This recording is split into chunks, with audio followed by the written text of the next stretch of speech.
TFL Catch Division. My name is Kevin KP Pryor. I'm joined by Mr. Marshall, a.k.a. Al Chambliss. And we're joined by another brother, and I know I'm getting old because I've seen this guy play ball, go to college, play, coach now, and really kind of just, being that pillar in the community that we have all come to respect and appreciate. Ladies and gentlemen, the brother to my left, welcome, Mr. Sean Kellman. Welcome to the show, man. Thanks a lot for having me, bro. Oh, no doubt. Happy holidays, man. You good? You good? You pull that up a little bit. You stretch that mic out a little bit to you. You talking to it, talking to it. There you go. You good? Now, talk about what you've been doing, man. I know you obviously through your travels, you play ball. You've been I know you coached for a few years, and I think you're now part of TFL, correct? Yeah, definitely. Talk about that experience and working with the league, and Al's unique vision that maybe you don't get from other established leagues like you get from the TFL league.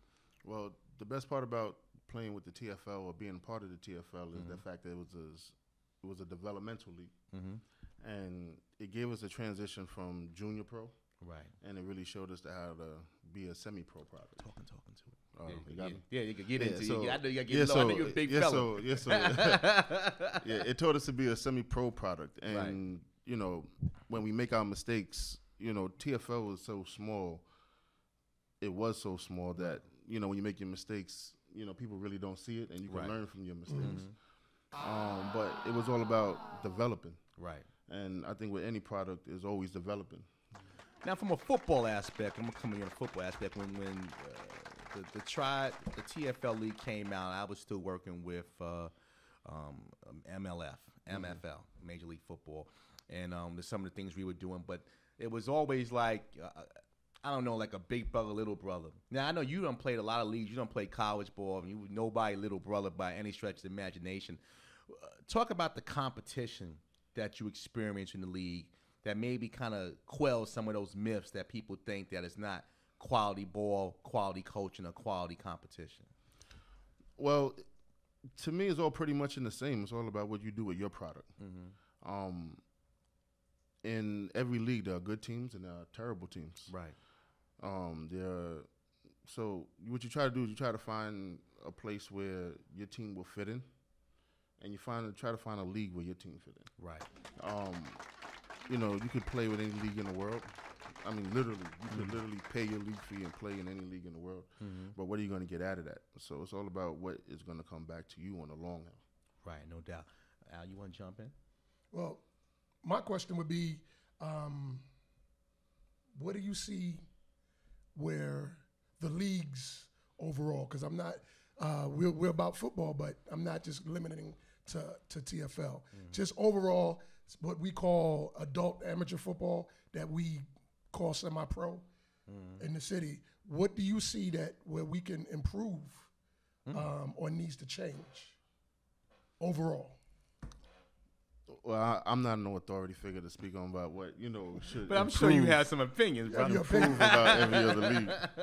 But every league is in their own comfort zone, and that's a good thing. Right. Nobody's extending further than what they have to do. I think the whole objective is to get as much people off the streets and doing positive things as possible. So multiple leagues have to exist for that to happen. Then that's cool too.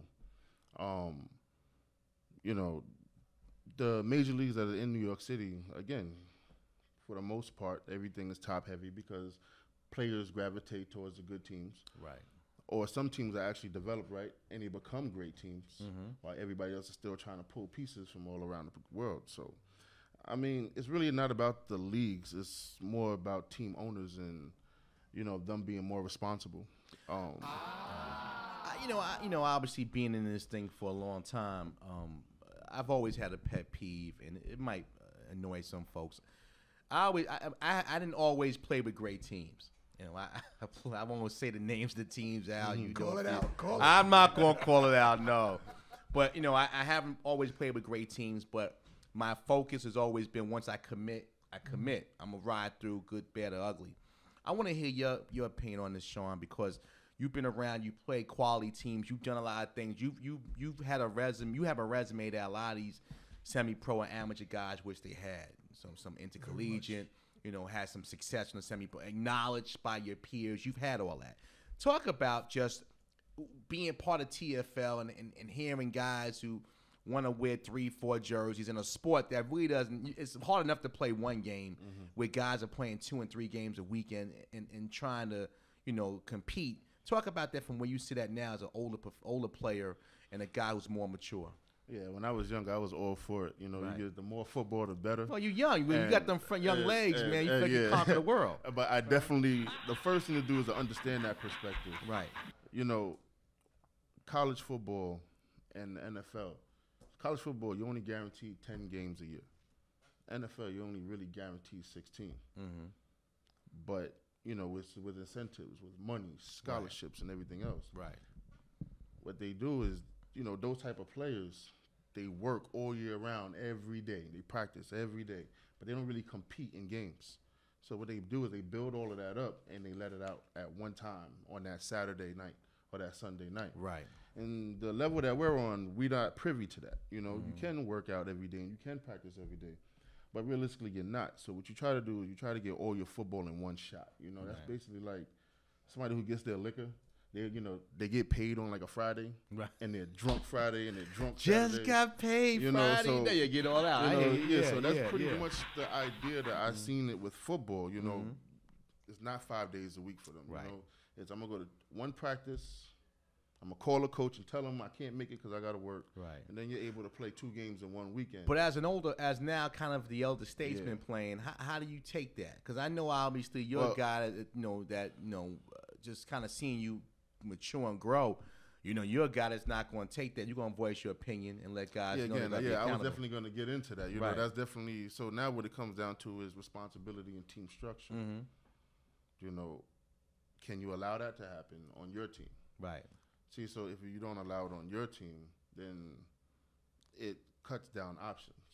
Al, how do you kind of persuade as a commissioner? I know there are other leagues who will remain nameless that don't have a problem with it as long as they're able to field their units on their particular time set on Saturday or Sunday. They really don't care what other players or other guys do.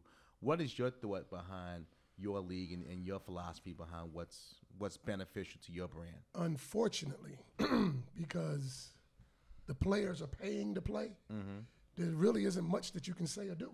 Right. You can preach safety all you want, but at the end of the day, these guys are putting their bodies on the line. Right.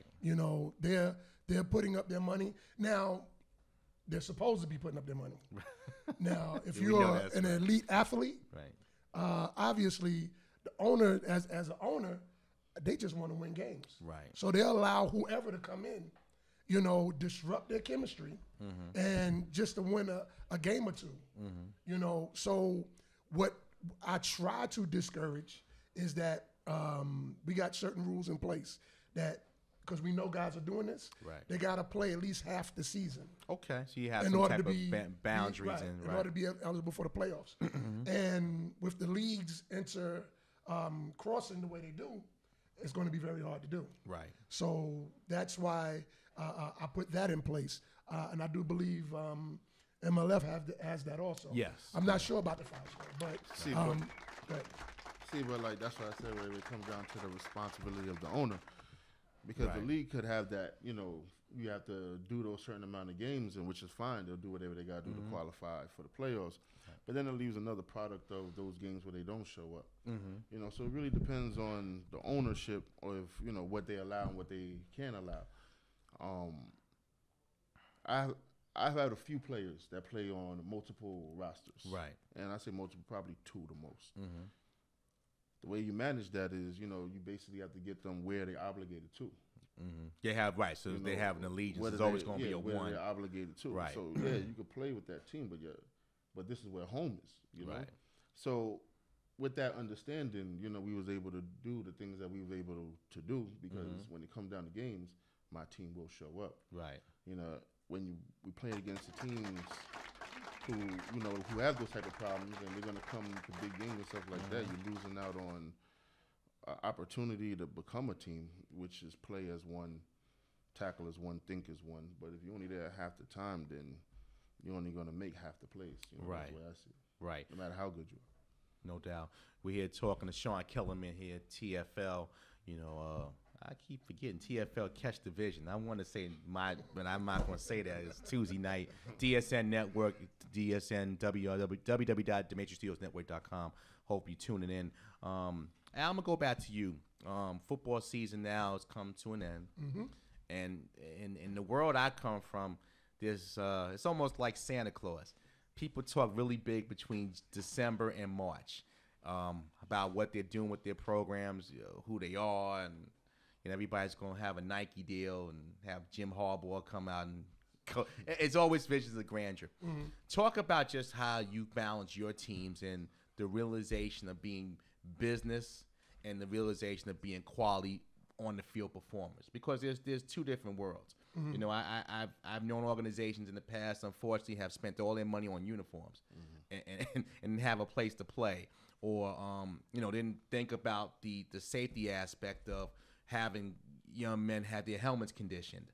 So talk about some of the deterrents, and I know that you can't police it wholly because that's just not realistic. Right. But talk about what you try to encourage your team members and organizations to do for safety and business purposes. Well, for one, is I'm going to put in place that the coaches take the safety course that they give for the Pop Warner teams. Right. But I forgot what it's called. When they take the heads up program. Yeah, the heads up program. Mm-hmm. How to tackle properly. Right. Now, as you said, during off season, now is the time to search for, if you're going to get uniforms, do what you have to do about your uniforms, and by doing it early, right, the prices are different. Yeah, catch those that clearance. Take the time options, to talk to these guys again about going to reconditioning your helmets and different things. Change the padding in your helmets. Encourage the guys to get into the gym, staying in shape as much as they can. Because in life you gotta be prepared at all aspects. Right. You know what I mean? So, and that's about the best that I could do. No doubt. But again, I think that says a lot, because you at least put it in place. There's been times a lot of organizations don't even mention it. It's like that's not even their agenda or their concern. We got a few minutes left in the segment. Sean, real quick, obviously, again, you've been playing a while. What's the future like for you football-wise? Is another couple years left? I know you've done the coaching thing in the past with young people. I commend you for that. I've done that, and that's not easy. And you guys have won a couple of chips. So you notice he's talking like John Madden, right? Yeah, well, listen, man. He been doing it, man. And again, like I said, I know I'm getting old because I saw him when he was developing and he was kind of raw, and then watch him grow. But what's the future like for you football-wise, bro? Well, football-wise, is definitely coaching is going to be, something I would definitely want to pursue, especially with the Bronx Colts having a blast over there. Right. Respect to that, man. That's this honorable what you're doing with those young kids, man. As a player, I really don't know. I could definitely play, but it's about the time, the energy, and the focus. Right. If I can't dedicate my time to the game, as in getting into the gym, doing what I'm supposed to do, getting my mind focused, getting my legs and my body focused, I will never be that player that shows up on Sunday and just plays football. Right. That's why you got that diamond on your finger there, bro. they don't give them out for free. Yeah, no doubt. But if I'm not gonna dedicate myself for an entire year or however it may be, then I won't disrespect the game by just putting. Have you made a decision for 2016 yet, or are you still in debate mode? Well, I don't know. I want to play. Right. I want to play. I want to, start working out and all that stuff, but it all depends on what my schedule is looking like later on. Right. Everything will sound great here. Commit to a team now, and start doing OTAs and everything else, and then I can't do it because something pops up in the schedule. No doubt. Well, I want to thank you for coming on the show. The maiden voyage TFL Catch Division. Yeah. Continued success, man. Happy holidays to you and the family. Definitely you too, man. And we're gonna try, man. I need to get back in the gym with you, but I need a little help. We're gonna take a quick break. Again, DSN Network, TFL Catch Division, maiden episode. Come on back. DSN, the Matrix Studios Network.